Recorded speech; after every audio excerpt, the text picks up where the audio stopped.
ماوە یەکێتی و پارتی شەڕی مێژووی سەدەی ڕابردوو دێننەوە بەرباس و لە ڕێ میدیاکانیانەوە شیر و تیر لە یەک دەستون، هەرێکیان بردنەوە و کات و تاکتیکەکانی ڕابردوو دەکەنە هی خۆیان و هەڵە استراتیجی و زەبەلاحەکانیش دەخەنە ئەستۆی یەکتر. دوایین شەڕی گەرمی پارتی و یەکێتی لەبارەی ڕووداوی کۆڕێەوەیە کە بەداستان ناوی دەبن و هەرێکیان دەیانەوێ پشکی شێری ئەو سەرکەوتنە سەربازیان بەرامبەر ڕژێمی پێشوو بەربکەوێت. بەرپرسان و میدیاکانی ئەو دوو حیزبە بە زمانێکی تند و بابۆن و بەرامەی شەڕی ناوخۆ بەرامبەر یەک دەدوێن. بەشێک لە چاودێرانیش پێیان وایە ئەم گەڕە جیاوازانەی شەڕی ڕاگەیاندنی یەکێتی و پارتی بەشێکە لە پلانی ڕانەگەیەنراوی هەردوو لە بۆ لە بیربردنەوەی قەیرانە جۆراوجۆرەکانی هەرێم.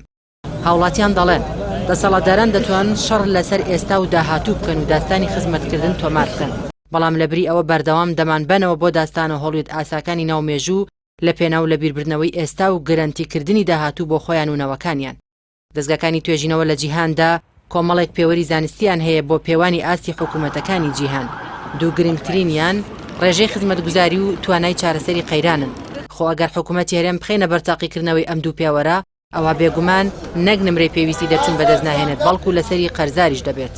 شەڕە قسەی بێزارکەری زەرد و سەوز جگەلەوەی سوودێکی ئەوتۆ با کولتور و مێژووی نزیکی کورد ناگەیەنێت، بەڵکو باری سەرشان و دەرونی هاوڵاتیان قورستر دەکات. وەک پێشینان دەڵێن ماڵ لە خۆیدا نەبوو، شەڕی کوڕیشی هاتە سەر.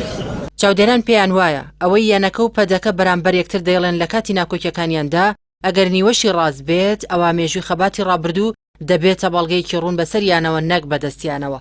خۆگەرازایەتی داستانی کۆڕێهی هەر کام لە پارتیان یەکێتی بێت، ئەوە بێگومان بە تاڵانبردن و ئاودیوکردنی سامانی کوردستانی ئازادکرا و وێرانکردنی ژێرخانی ئابووری، شەڕی ناوخۆ، دوو ئیدارەی و پەنابردن بۆ هێز و وڵاتانی بیانی، کاڵای باڵای بەری هەردوو حیزبی دەسەڵات و دیاری دەستیان بووە بۆ خەڵکی کوردستان.